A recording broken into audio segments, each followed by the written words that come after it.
Yeah, I mean, I'm starting to really believe you're just Satan. And you have no heart.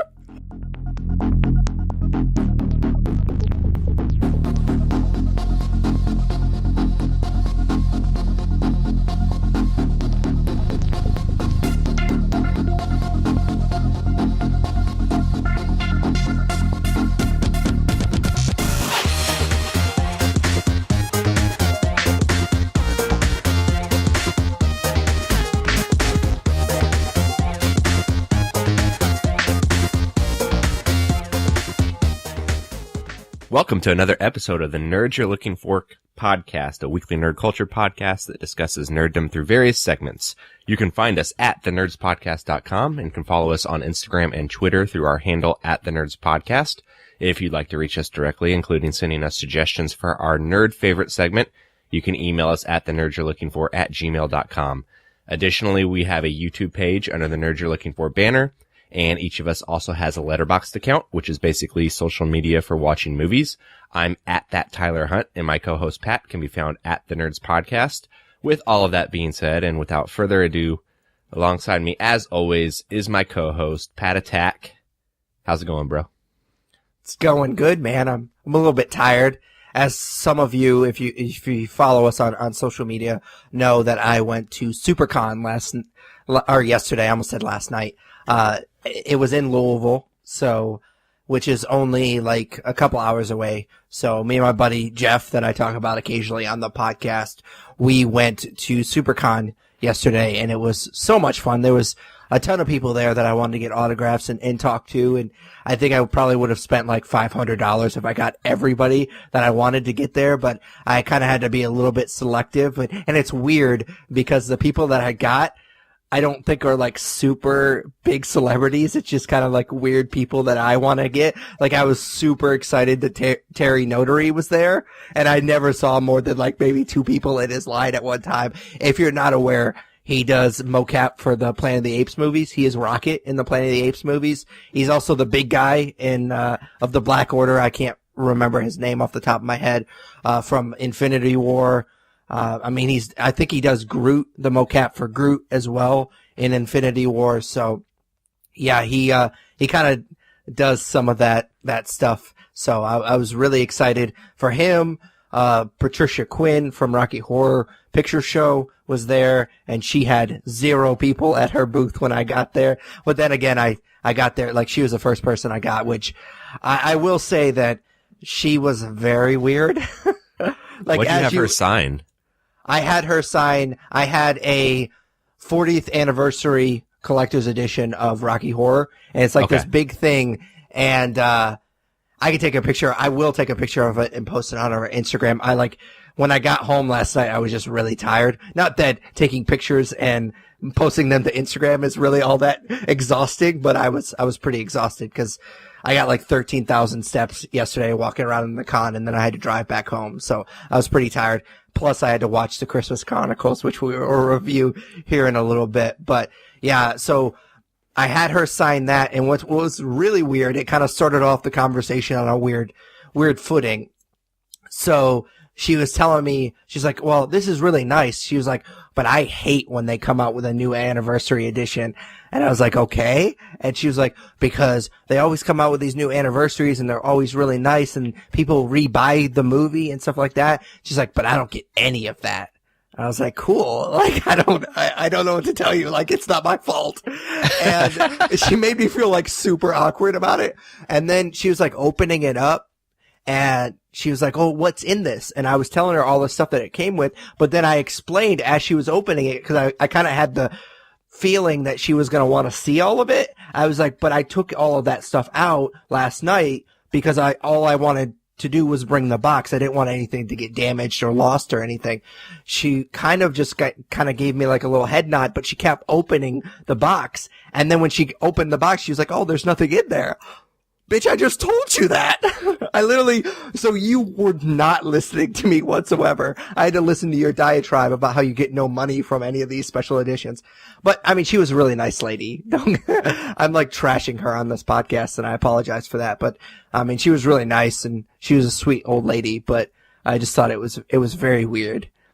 But yeah, I had a lot of fun. It was interesting because I basically got everybody I wanted to get while Jeff was in Richard Dreyfuss's line. Like literally he was in the line for like 2.5 hours. I basically got everybody I wanted and saw basically the entire con before he even got Richard Dreyfuss's autograph. You texted me yesterday that you had Barry Bostwick sign a pair of underwear. Did you also have him sign the Rocky Horror box set? See, that's the thing, and I will again post this. She signed it so huge, and the box is, I mean, it's just a little bit bigger than a regular Blu-ray, but I mean, it's like a wider box, or not wider, I guess the length is, so that it fits all this other stuff in it, but she basically signed almost like 75% of the front of this. And I thought as she was signing it, I was like, where the fuck is Barry Bostwick going to sign this? And so I was standing in his line and I was like the third or fourth person in his line. And he had like a little sign that he has underwear that he will sign. And I was like, well, that's fucking cool as shit. And I really like that because I feel like, okay, yeah, you see this, if you were to come over to my house and you saw the box set, like that's cool, but if you've never seen the movie, it's just cool that I have something signed by the people that were in the movie. But like, I feel like the hipster in me likes the underwear because you have to know the movie to know why that's a thing. Okay, so that makes me feel a little better because I thought that I just brought a random pair of underwear to yeah, to and I was like, place. you're sitting here talking about how this Patricia lady is super fucking weird, and you're the guy that brought underwear to a con for somebody to sign. Well, the fact that he brought his own underwear leads me to believe that he's done the cons before and that people have asked him to sign their underwear. So he just started bringing his own. Yeah, because he was tired of touching somebody's gross ass underwear. Oh yeah, for sure. And plus he wanted to make some money off the thing that people are always asking him to sign anyways. I guarantee you that's it. Oh, for sure. But I mean, other than that, I mean, it was really, really fun. I enjoyed it. I would like to go to, I think, was it Horror Hound in Cincinnati? Yeah. There's a couple of people there that I want to get as well. So that'd be kind of cool.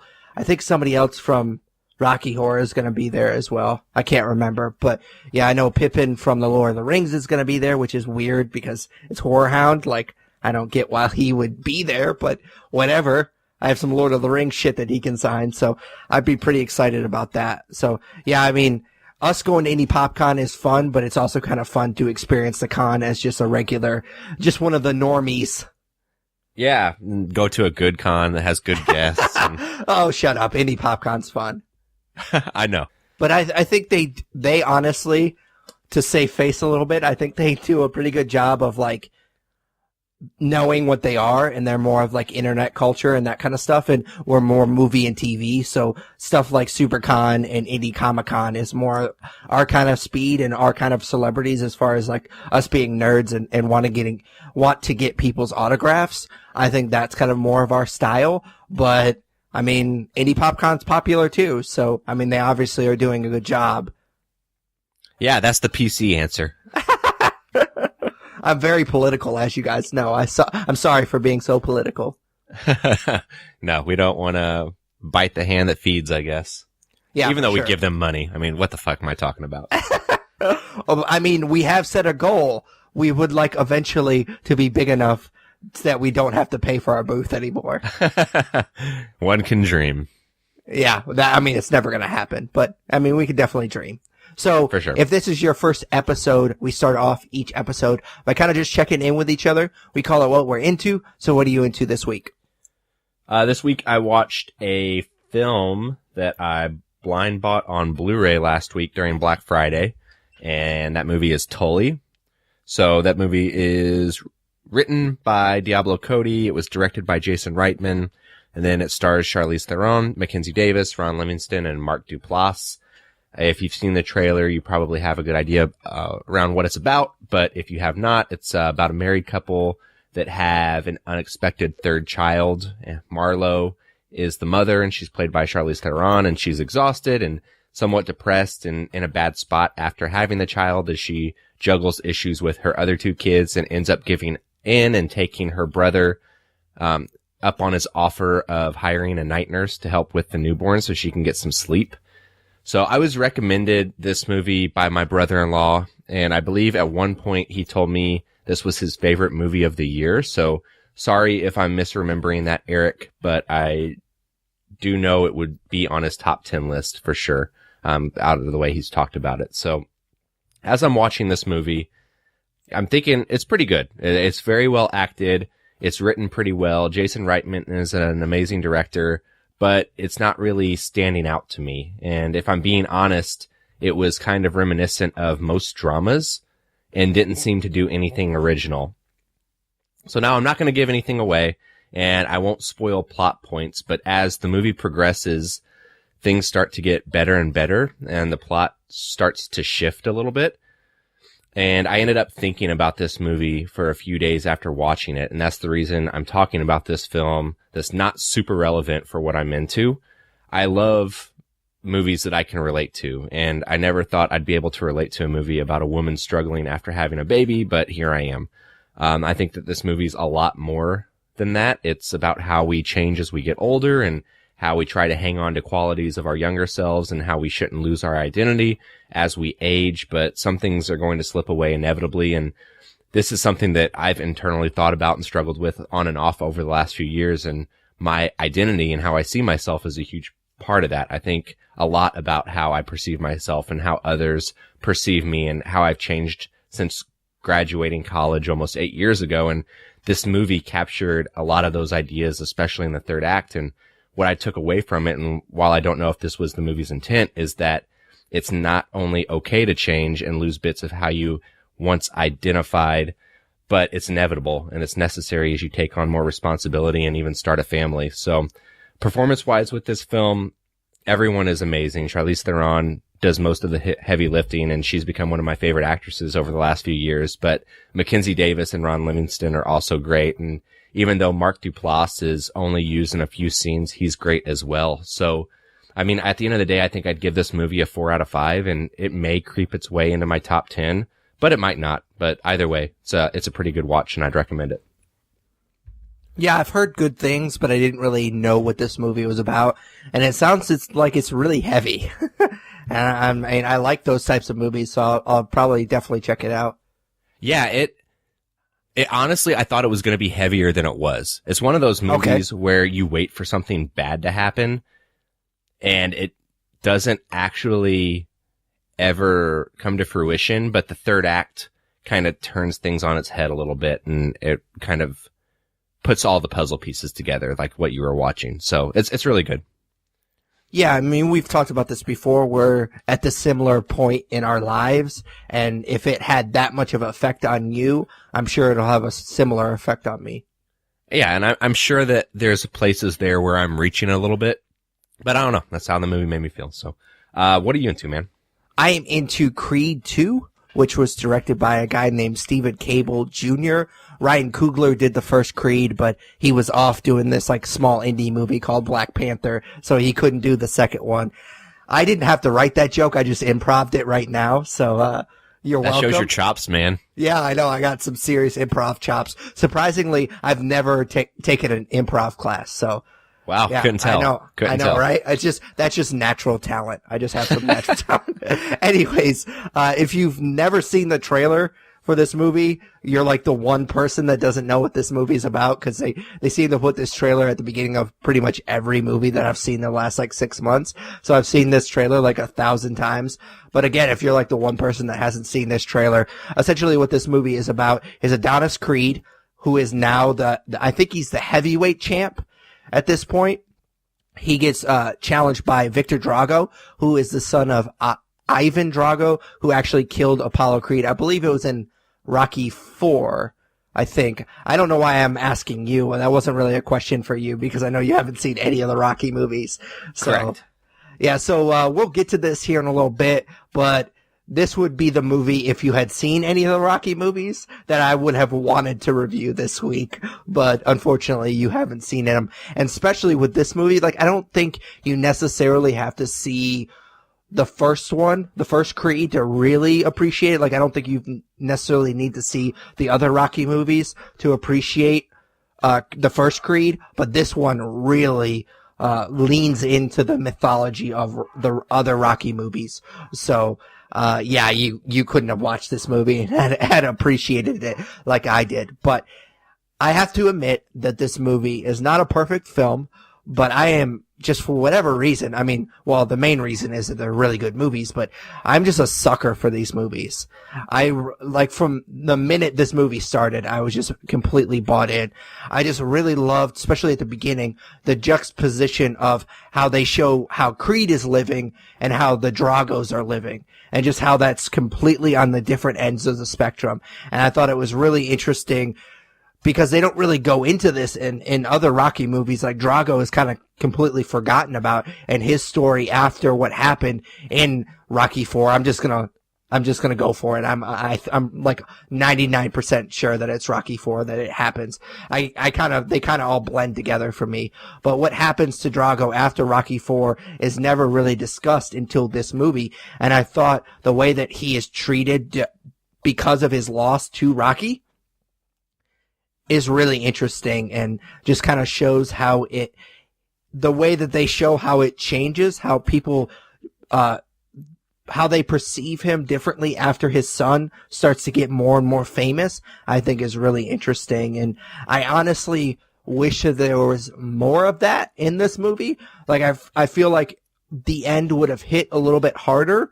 I mean, it hit hard for me anyways, because again, I'm a sucker for these movies, but I think it would have hit even harder if we had more of the Dragos, especially in the beginning of the movie. Well, not necessarily the beginning, but more of the second act, because really the second act is all about Adonis. I'm going to do that probably at least 2 more times while I'm talking about this movie. But, the middle is kind of all about Creed, and there's almost no Drago in the middle of this movie, which I thought was, I mean, I guess I get it, but I kind of wish that his arc was a little bit better.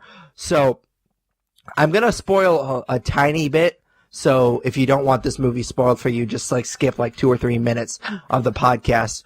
But you may not have picked this up from the trailer, but they actually fight twice in this movie, which I thought was really cool because, I mean, again, if you've seen the trailer, you know that they fight, obviously. Like, they're not going to tease Drago coming back, his son coming, and them not fight. So obviously that was going to happen.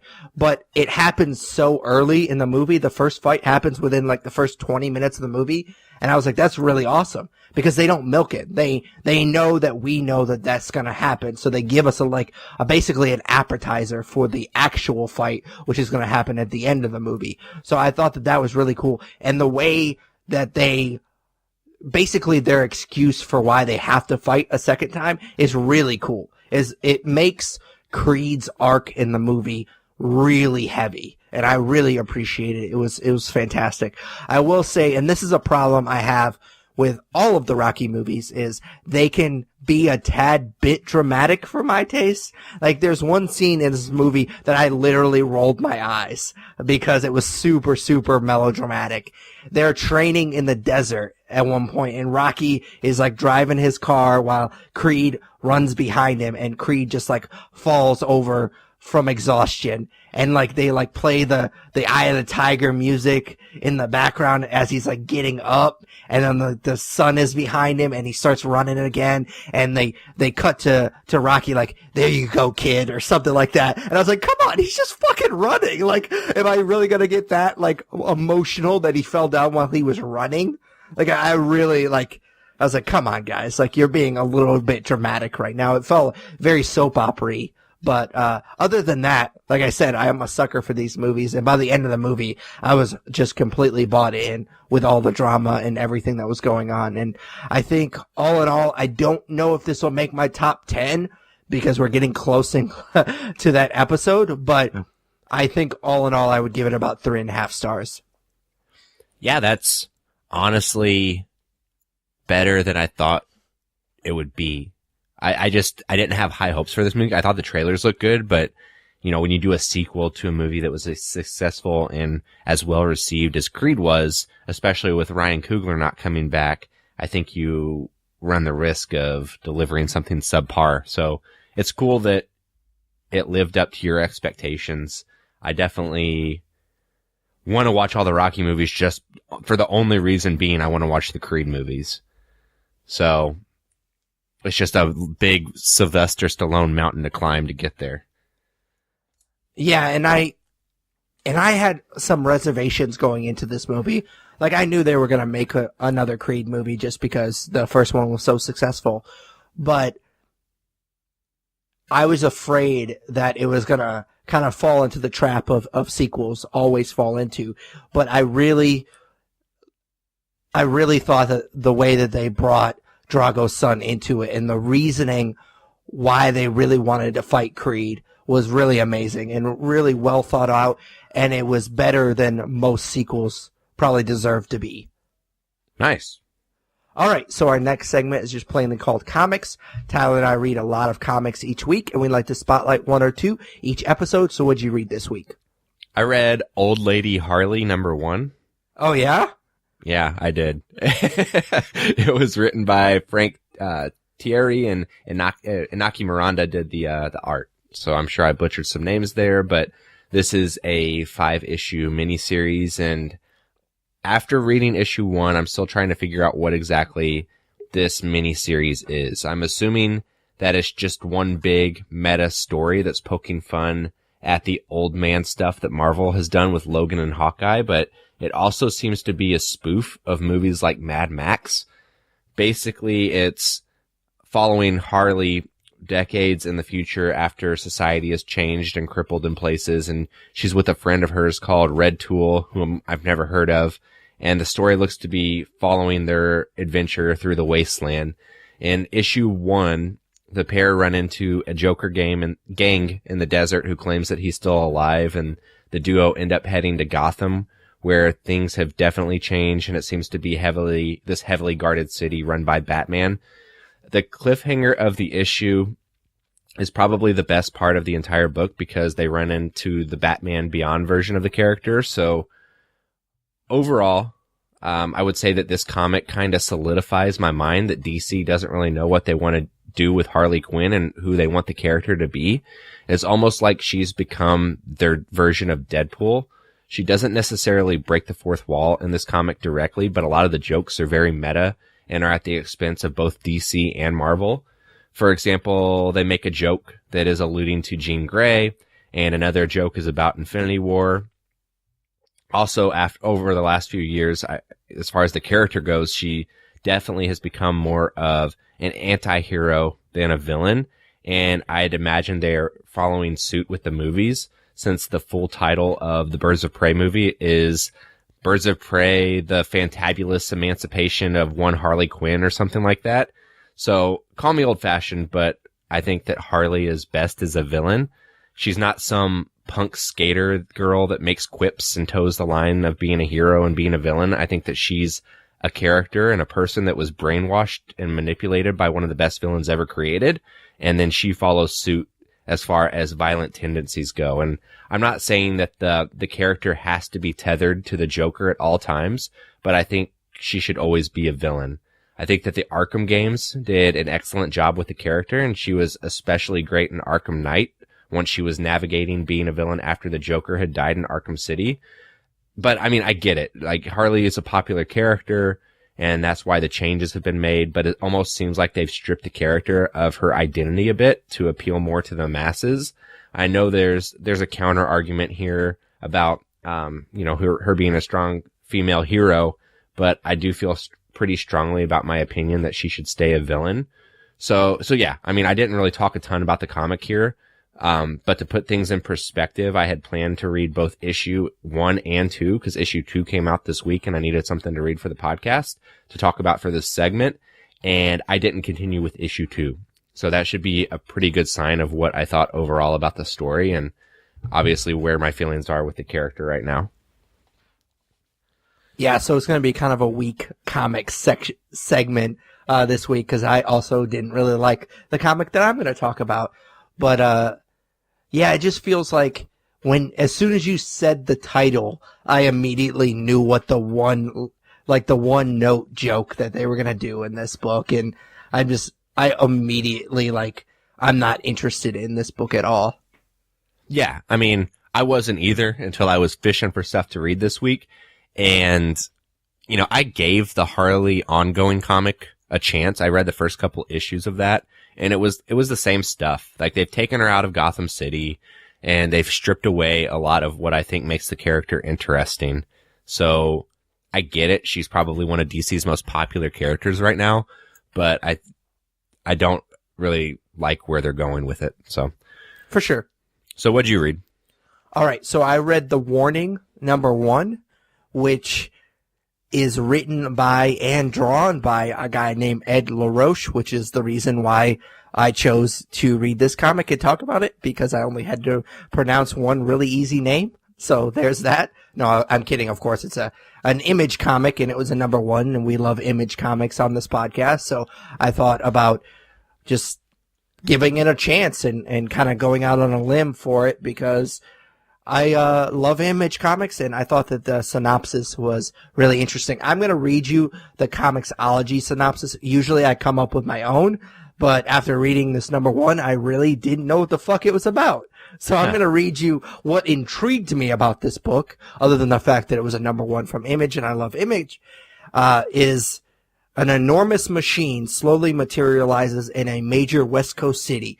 Who sent it and why is a mystery understood only by the beings gliding silently towards Earth through the inky vastness of space. In response, a multinational combat brigade called Gladiator 26 is deployed, outfitted with next-generation military science and weapons. They're tasked with stopping any extraterrestrial threat that emerges. So if you check out our YouTube channel and my Let's Plays, you know that I'm a terrible out loud reader, and that was a good example of it. Like, I stuttered a couple of times during that, which is embarrassing because I know how to read.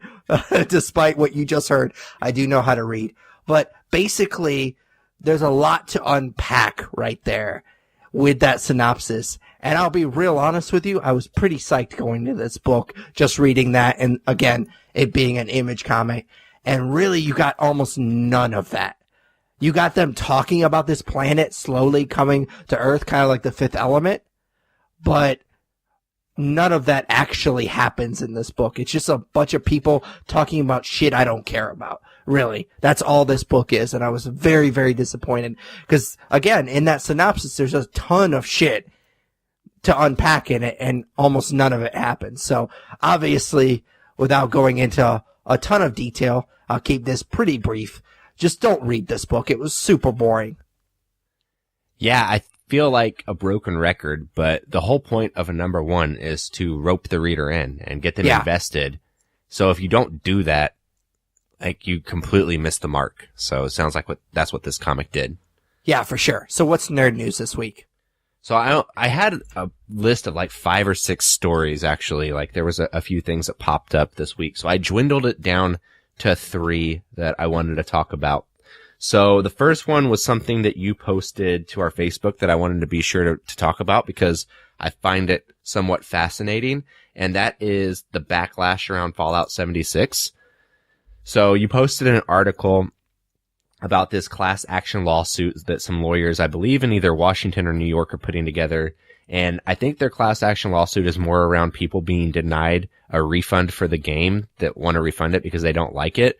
But it's spurred a lot of discussion around, what kind of product you're buying and what the quality should be. And I mean, you posted something a few days later and it just kind of seems like Bethesda, I'm probably not saying that name right, the developer name. Bethesda is kind of giving a big fat fuck you to the people that bought this game, because it's, by all accounts, not a good product.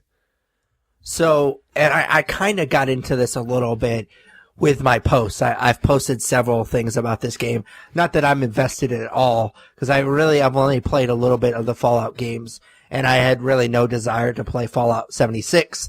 It's just kind of like an outsider looking in type of perspective. But I kind of talked about this a little bit on a longer Facebook post that I posted about this game, where I think as gamers, we've all pre-ordered a game and then been disappointed with it. Most notably, most recently, I was pretty disappointed with Kingdom Come. Not necessarily because of the glitchiness of the game. Kind of thought that was going to be the case. It was an indie developer, and I kind of give them the benefit of the doubt sometimes. But it was more of my expectations going into that game. It wasn't what I wanted it to be. It was more of a medieval simulation than it was Skyrim. Like, I wanted like a more historically accurate Skyrim. And that's not necessarily what that game was. So I was a little bit disappointed. But I think there's a difference between that, and I think most people are not quite understanding why people are so upset about this game. It's not that it's not what they expected and they just don't like it because they think it's a bad game. What I've seen, I've literally watched people play this game on YouTube, and it's unplayable. And that's the people's problem, is that it wasn't ready to be shipped out, and it's unplayable. Like, it crashes, there's nothing to do in the game, kind of very similar to Sea of Thieves, but it's not even that. Like, the servers crash, like, you literally just can't play this game at all. And I think that's why people are so upset, and why they're trying to refund this game is because you just can't play it right now. It's so bad right now that on Amazon it's $35, and the game just came out like 2 or 3 weeks ago. Yeah, that's crazy to me. I know that I read another article that they tried to mask it as like a Black Friday deal, but that they were genuinely just dropping the price because sales have been horrendous and they don't know really what to do. Yeah, and to make matters worse, and this just kind of goes back to what you were saying about Bethesda just being just a shitty company. They released a collector's edition, and it was a $200 collector's edition. And what they said the collector's edition was going to be, most notably, there was this really cool canvas bag that everything was going to go into. And literally they decided that it was too expensive to make the canvas bag. And then it was just like this, what they shipped was like this neon bag that literally rips when you put everything in it that's supposed to go in it. It's funny because I actually Googled Fallout 76 today to see what the most recent headlines were, and it was about this fucking bag, and I didn't understand what it was about because apparently some people did get a canvas bag, but it was like reviewers and bigger name people that got the canvas. So that's super shitty. I mean, I would never buy I literally started to say I would never buy a $200 pre-order of a game like a collector's edition that I've never played before, but I pretty much did with Spider-Man. I think that was like $150. So I probably shouldn't say that. So you draw your line at $150. Yes, I draw my line at 100. Well, technically it was 162 with shipping, but who's counting really? But yeah, I don't know. Like, that's really shitty, but I feel like that's just the straw that broke the camel's back with this game. Not only is it basically unplayable at this point, but also they were really shitty, and they basically bait and switched everybody that bought the collector's edition. For sure. That sucks, man. All right. So in obvious news, Daredevil's been canceled by Netflix. So, duh. I mean, I didn't think it was that obvious. I know we disagreed with the Heroes for Hire thing, but I still had like a little bit of hope that they were only canceling Luke Cage and Iron Fist because they were going to create Heroes for Hire. You kind of poo-pooed it a little bit when we talked about it, episode a month ago or so ago, but I still was holding out a little bit of hope. But now that they've canceled Daredevil, it's official. Like, they're just going to cancel everything else just shortly. Like, Punisher has a new season coming out. They're going to cancel Punisher like a month or two after that releases. And then they're going to cancel Jessica Jones a couple of months after that new season comes out. And they're just going to be done with it. Now, I did hear another story, and I don't know if you're going to kind of tack this on, but I think a Marvel producer said that Daredevil isn't done. It's not going to be on Netflix anymore. I don't think he said those exact words. It was something along the lines of there's more stories to tell. Yeah. Something kind of not super clear. But yeah, I mean, for sure, they're not going to just let the Daredevil character go away. So, I mean, I'd imagine that they'll do something on the Disney streaming service with it. For sure. But, somebody tweeted something, but I hope that this happens. Like, whenever they're doing the press rounds for Jessica Jones and Punisher, Like, I'm really curious how people are going to act that are involved with these shows, because it's a guarantee that their show is going to be canceled a month after this season premieres. So, I mean, John Berthnall, I don't know that he has a great filter, so I wonder if he's going to say some shit. Yeah, that'd be very interesting. I'm sure they'll have their marching orders, but I mean, they have to know what we know. Yeah, that, I mean, sure. They're not stupid. So, yeah, I can't foresee them going months of doing all these press junkets and whatnot and not letting something slip. For sure, man. And then, last story I have. So I mentioned I had to dwindle my list down to just 3. So I definitely wanted to keep this one because it's a scientific study and it's important. And, you know, Legos are very nerdy things. So there were 6, I don't know if they were professors or doctors or what, but they did a medical paper to see how long it would take to poop out a Lego if you ate a Lego.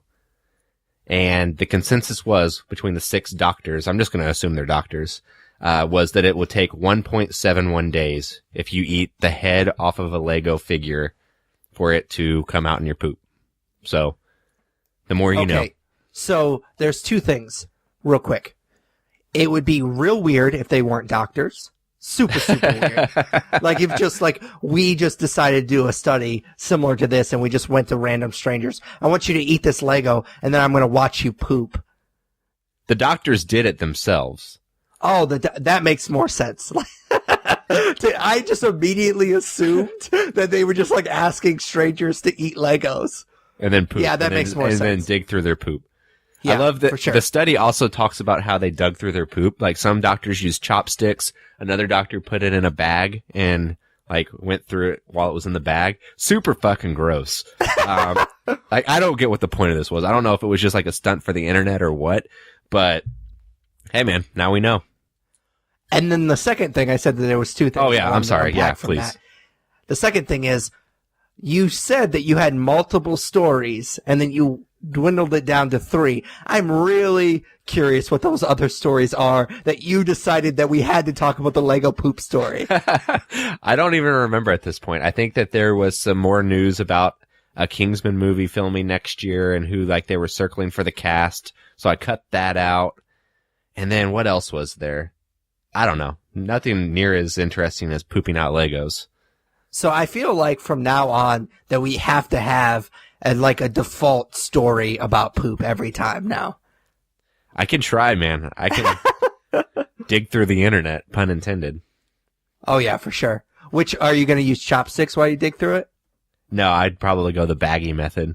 Oh yeah, for sure. No, what the best thing about it, I didn't even say about this fucking study was there were a couple doctors that could never find the Lego.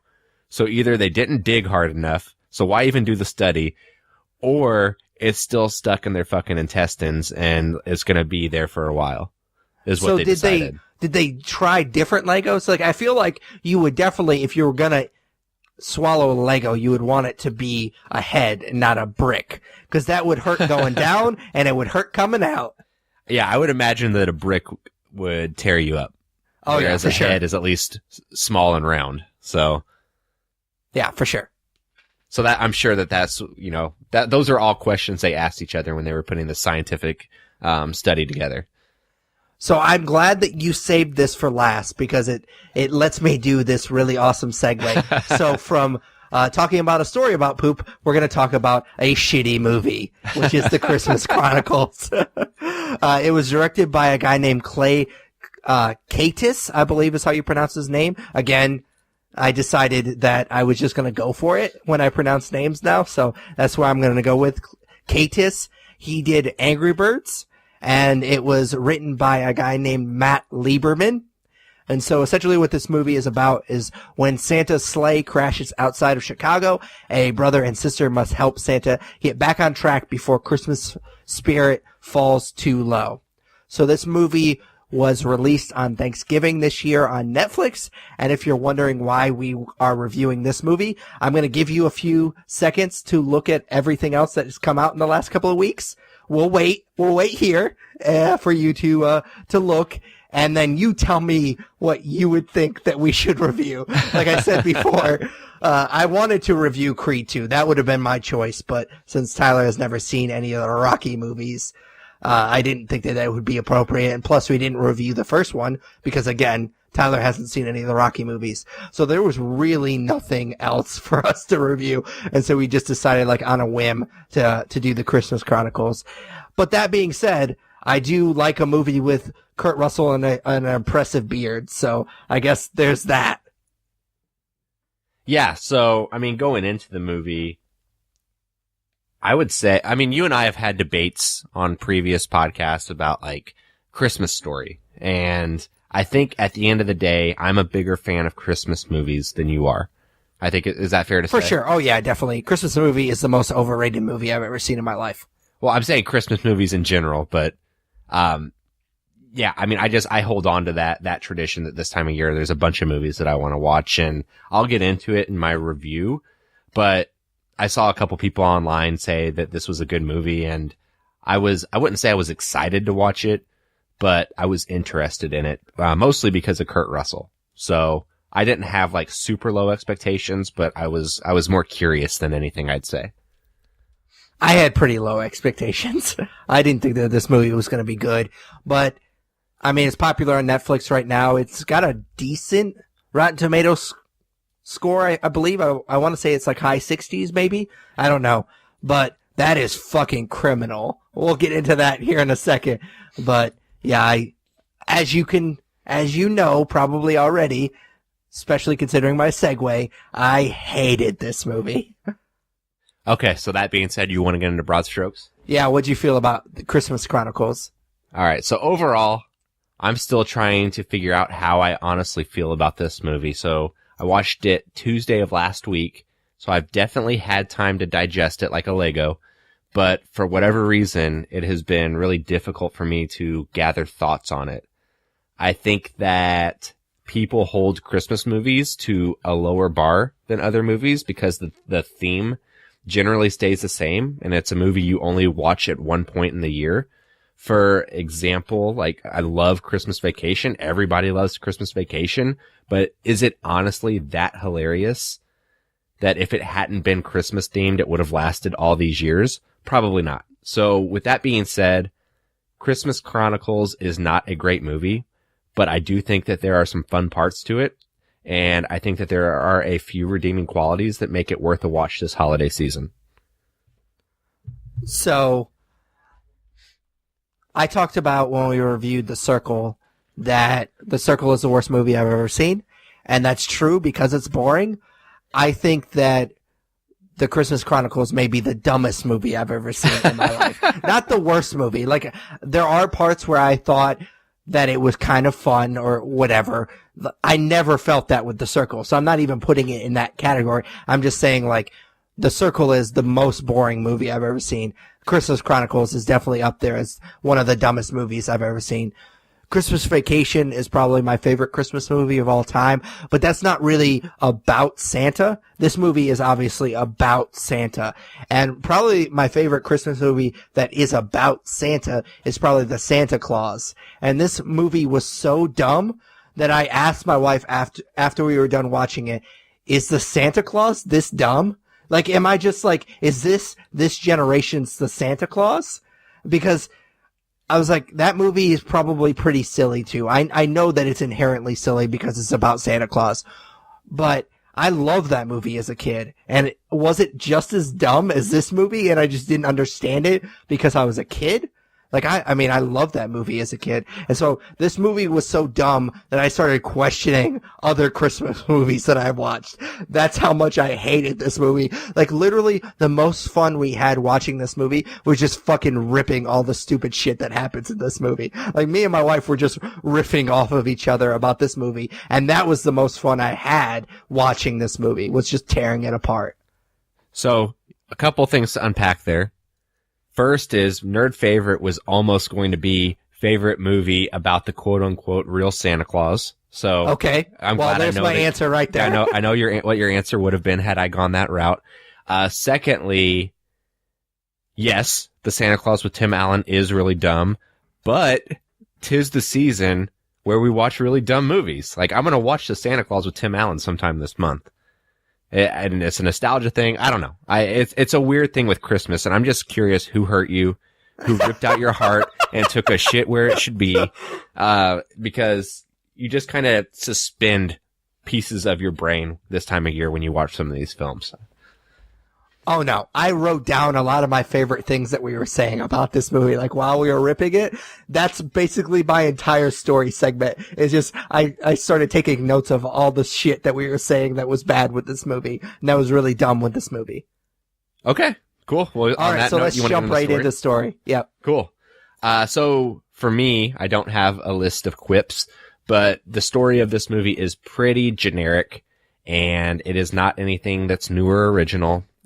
Something happens, Christmas is endangered because Santa can't potentially deliver all the presents, and a couple kids help save the day. So there are a lot of Christmas tropes in this movie, and it seems like the only original thing that was done here was casting Kurt Russell as a svelte and cool Santa Claus. I'll get more into that in performances, but everything else is pretty by the book. You have family strife, you have a death in the family, you have the idea of trying to recapture holiday magic.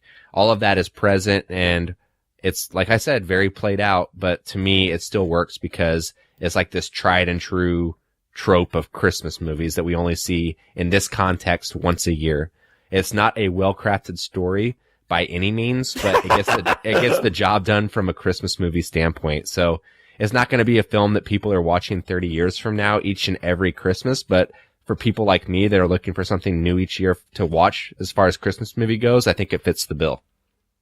I'm sorry, I didn't mean to laugh at you while you were talking, but the fact that you said well-crafted in relationship to the Christmas Chronicles made me giggle. Yeah, I mean, I'm starting to really believe you're just Satan.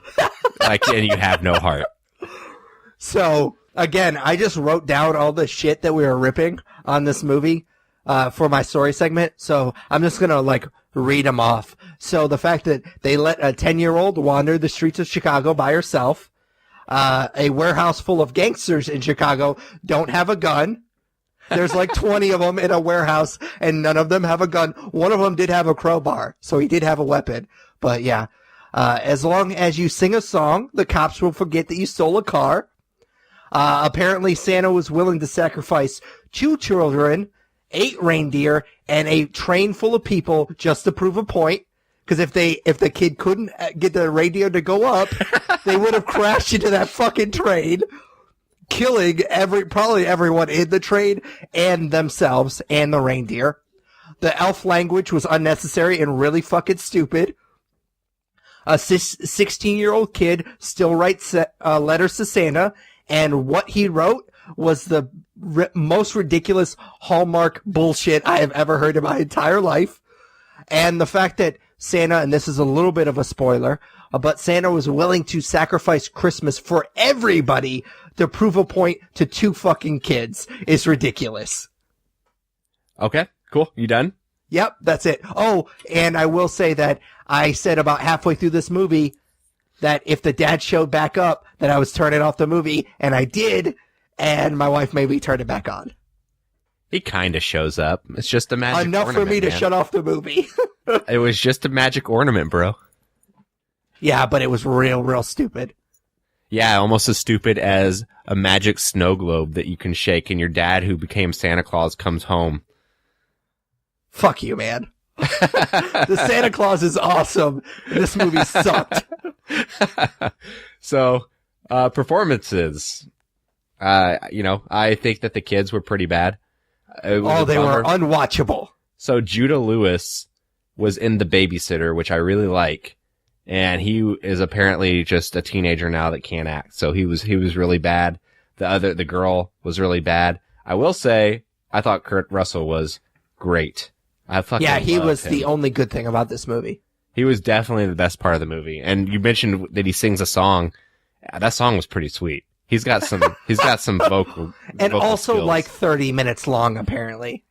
Yeah. I wanted to be in that band. I wanted to jam out with Kurt Russell. Yeah, I mean, you could be in the E Street Band, I guess. Both of those guys from the E Street Band? I recognize them. I'm like, where do I recognize these guys from? You're right. It was Easter Well, egg. I mean, if you watch Sopranos, he's in Sopranos too. The guitarist is in Sopranos. Gotcha. Well, I don't watch Sopranos, so. Well, anyways, he's also in the Easter band. Perfect. But yeah, performances, I mean, I agree with pretty much everything that you just said. The girl was really bad, but honestly, like, I don't know necessarily if she was as bad as we think she was, because some of the stuff that she had to say in this movie was really fucking corny. Like, a 10-year-old is not saying half of the shit that they made her say. There was one part, and I just, like, repressed the exact line from my brain, but, like, they're sitting on the steps, and they're, like, having this heart-to-heart, her and her brother, and she says, like, the most, like, corny, like, grown-up shit, and my wife literally, who barely ever gets, like, really animated when we watch movies, she's like, a 10-year-old would never say that! And so I just thought that that was funny to bring up, but, yeah, I mean, nobody's good in this movie except for Kurt Russell. Correct. All right, so I don't really know what we want to do with this last segment. Like, I literally don't have a plan. The CGI, I guess, was I don't just know. awful. Just fucking awful. That all comes full circle for me. So whether we talked about action, whether we talked about humor, or whether we talk about CGI, I have the same thing that I want to say, and that's that the elves were really fucking stupid, and they made them like minions, which was a really dumb decision. Oh, yeah, for sure. And then, like, the fight in the warehouse again was really stupid. Like, he was gonna chainsaw that kid. Yeah. He's gonna cut that guy's dick off.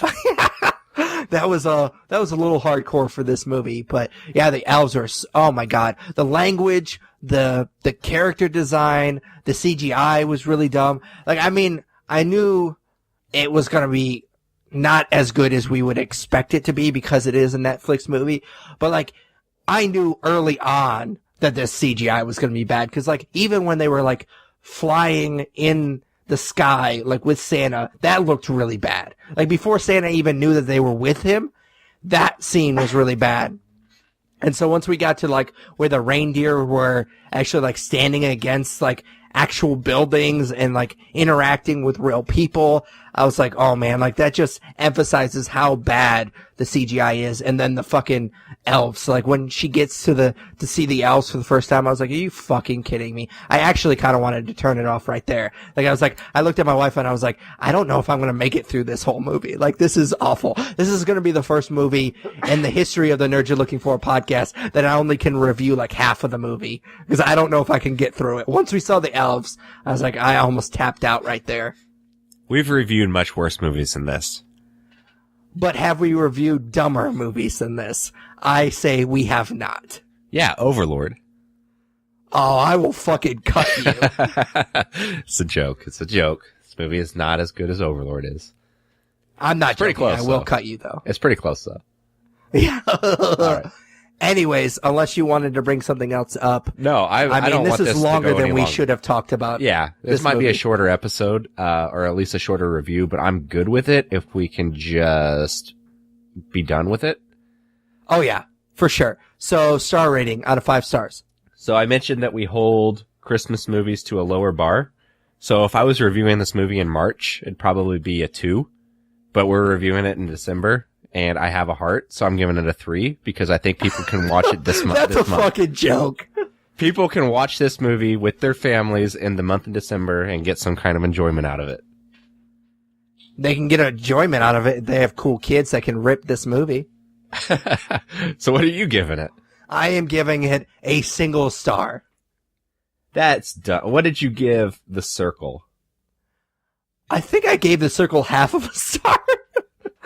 All right, then that's fair.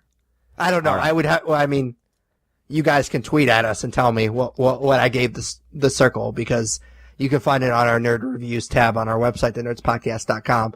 But I'm pretty sure I gave it a half of a star because I fucking hated that movie. But this movie was pretty close. Yeah. Okay, cool. So let's do a palate cleanse, and let's just do a nerd favorite that has nothing to do with Christmas. So, like I mentioned, it almost was favorite movie with a quote-unquote real Santa, but instead, there was something that I had for nerd news that I shifted over to nerd favorite, and it was Guillermo del Torro tweeted out this week a bunch of screenplays that he has fully developed and fully written or co-written that have gone unproduced. So I'm going to read them off, and I want to know which of these you would most like to see made by Guillermo. So the ones that he listed were The Witches, Justice League Dark, Beauty and the Beast, At the Mountains of Madness, Fantastic Voyage, The Count of Monte Cristo, Mephisto's Bridge, a different version of Pacific Rim 2, Superstitious, Nightmare Alley, Haunted Mansion, A Pilot for the Hulk, The Buried Giant, The Coffin, Drood, List of Seven, and then he also put Secret Project and then in parentheses Untitled. So I don't even know what that's about, but that's a lot to unpack. Obviously there are a lot of screenplays there, and he's notoriously attached to a lot of projects. So for me, the one that I was most disappointed that never got made, and it's probably pretty obvious given my Disney fandom, but I really want to see a cool version of the Haunted Mansion, and I think that he would have been the guy to do it. Ryan Gosling was attached to the movie at one point. Like, I think it could have been a really awesome film, but unfortunately here it is on this list of stuff that he never got made. But I think that movie would have been fantastic. Yeah. And I knew that you were going to pick that. So the two other obvious choices, I think, for this podcast is the Hulk pilot, which would be interesting. I think anything that he does is interesting. He's one of the rare guys like the Coen brothers or a few others that it literally just tell me that he has a new movie coming out and I'm going to go see it. So it doesn't really matter what he does. I'm going to enjoy it. But I mean, we already have the MCU Hulk. So I don't necessarily think that we need that, but it would be really cool to see him do a Hulk show. But the thing that jumps out to me is the Justice League Dark. Even though we do have an animated version of that, I think that him writing and directing a Justice League Dark movie would be just fantastic. I think it would be so well done. He just has this unique visual style that I think would work really well with those characters, especially the Swamp Thing. I think that would be cool. See him do a Swamp Thing Justice League Dark with Constantine would be really, really cool. So that would be my choice, but the Hulk would be a close second. Cool. Awesome. All right, so that is it for episode 218 of the Nerds You're Looking For podcast.